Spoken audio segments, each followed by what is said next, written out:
Élève Roussel, parlez-moi un peu de... La Seine est la principale voie fluviale de la France. Elle est très navigable et arrose Paris, Rouen et Le Havre. Pauvre Seine. Tu n'es donc plus qu'un digeste. Un digeste de roman fleuve, évidemment. Heureusement que nous sommes là, nous les canoëistes. Nous te connaissons certainement mieux que ces géographes en chambre. De Mussy à Troyes, lequel d'entre vous n'a pas connu l'ivresse de sa première classe 2, l'amusante chute du moulin de Polisy, les seuils de la Gloire-Dieu et du pont des Dames, sans parler de l'atmosphère si particulière de la Noue d'Enfer. Et puis, la Haute-Seine, c'est souvent pour beaucoup d'entre nous le souvenir humide du premier dessalage.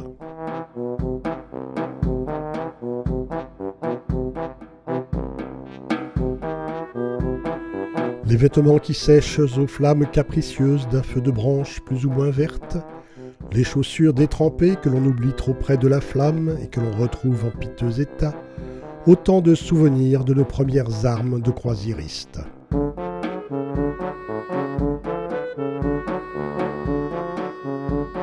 Vite un dernier saut que l'on renouvelle à plaisir et où chacun joue son va-tout. Car le camion est là tout près avec des vêtements secs, alors qu'importe un dessalage. En fait de dessalage, il n'y en eut qu'un, et ce ne fut pas celui-là. Quoi que vous puissiez croire, ils ont bien passé malgré leur accrochage.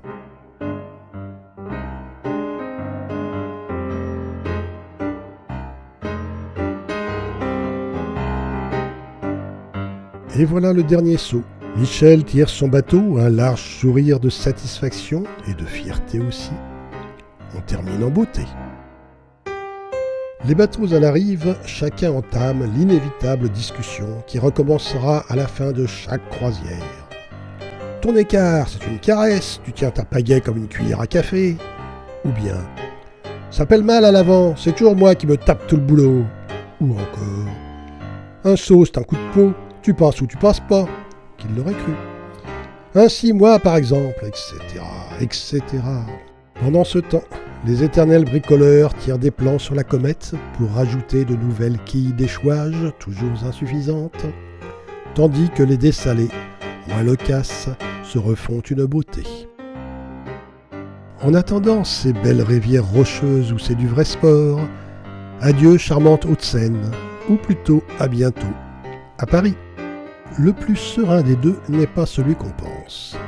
Comprenez-moi bien, ceux qui se réveilleront tout à l'heure les yeux bouffis de sommeil auront besoin de savoir où ils sont, n'est-ce pas? Admirez la foule qui se presse sur le camp ce 8 mars à 7h du matin. On n'a pas idée non plus de sonner le réveil au petit jour quand on a planté la tente à plus d'1h du matin, quand je vous disais que le réveil serait pénible et les yeux bouffis.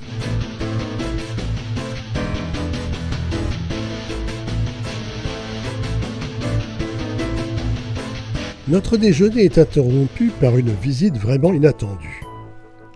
On s'excuse, mais on est en service commandé. Il nous faut des responsables. Vos noms, prénoms, âge, domicile et profession. Des responsables? Mais de quoi? Mais des accros que l'on va faire au rocher de la rivière, bien entendu.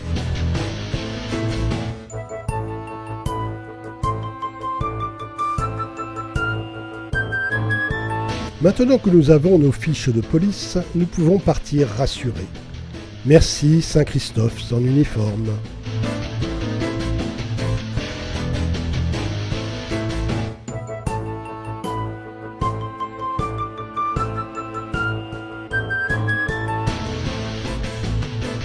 Et voilà comment passent ceux qui n'ont pas la bonne veine. De courant, bien sûr. Crac, c'est le bateau tout entier qui accroche où il ne fallait pas. Mais il est vrai que ceux-ci ont une technique personnelle des embarquements en voltige.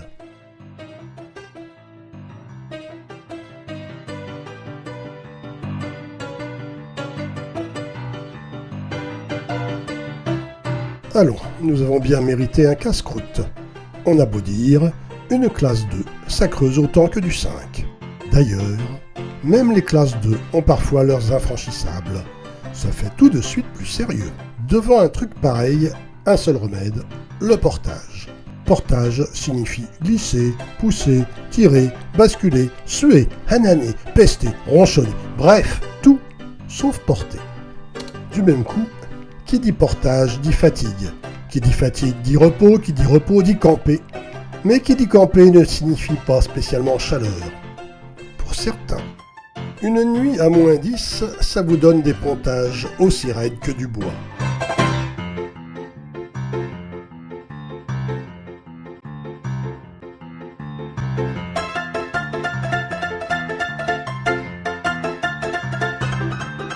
Ô poésie des champs d'hiver blanchis de givre. Et quand je pense qu'il y en a qui campent l'été quand il fait chaud.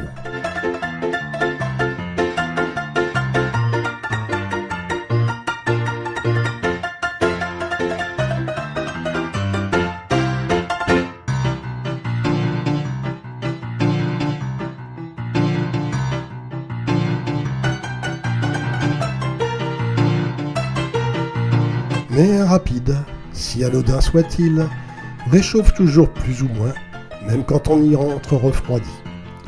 Et l'on se console de toute façon en songeant que c'est là le dernier effort qui nous sépare encore de nos pantoufles de civilisés.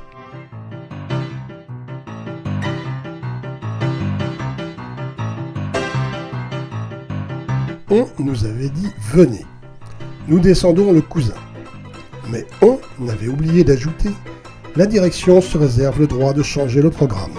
Si bien qu'à 1h du matin, c'est notre spécialité, nous avons planté nos tentes sur le bas-côté d'une route empierrée, ô combien, entre une falaise rocheuse et un lac de retenue qui ne figurait pas sur le guide. Jugez de notre étonnement. Nous sommes donc allés au renseignement où, toujours aimable et persuasif, on nous a dit « Chez notre cousin, il n'y avait point d'eau. On en trouvera sur le chalot. » Nous avons demandé, et c'était notre droit, « Le chalot, qu'est-ce que c'est que ça ?» On nous a répondu, « Vous en faites pas, c'est facile. C'est du 3 un peu corsé, pente environ 2 pour 1000. » Mais on n'a pas ajouté que la mise à l'eau, c'est au moins du 80%, et d'une. Ensuite, on ne nous avait pas dit que c'est ici qu'on obtient ces galons de grands descendeurs, et de 2. Nous étions donc très gonflés, mais dès le premier rapide, nous voilà tous dessalés. Nous n'avions plus rien dans le bide.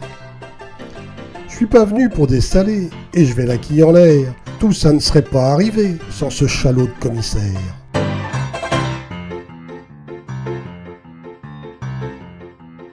Il nous dit « Allons les gars, ne tentons pas le diable, j'aime mieux faire la grève sur le tas et me coucher sur le sable. » Et ce fut donc la retraite, ou plutôt un repli stratégique sur des positions préparées à l'avance. Et nous avons pu ainsi constater par nous-mêmes qu'il est parfois plus facile de remonter à pied que de descendre en bateau.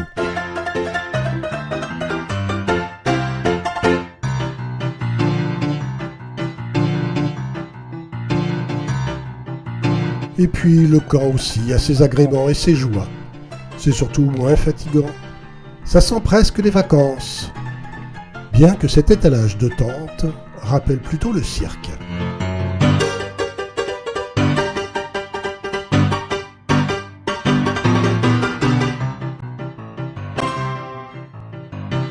Et puis, il y a aussi les petits rigolos qui vous font passer un bon moment. Je veux dire les dessalés qui n'ont pas trouvé leur part de fraîcheur suffisante.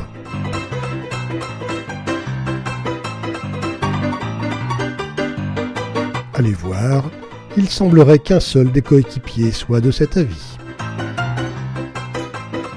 Mais les plus belles choses ont une fin, ce n'est pas du film dont je parle. On a monté nos chariots et la montagne ensuite. On bavait des ronds de chapeau et Moreau disait « Plus vite !» Ce qui prouve que le canoë est une sorte de galère et qu'on est moins embêté quand on n'a pas de commissaire. Mais un jour on se vengera, on pendra le commissaire. Haut et court il se balancera, il ne pourra plus nous le faire. Sur sa tombe, ces simples mots pour que l'on se souvienne. Si Gilles, le roi des chalots, qui ne fera plus des siennes.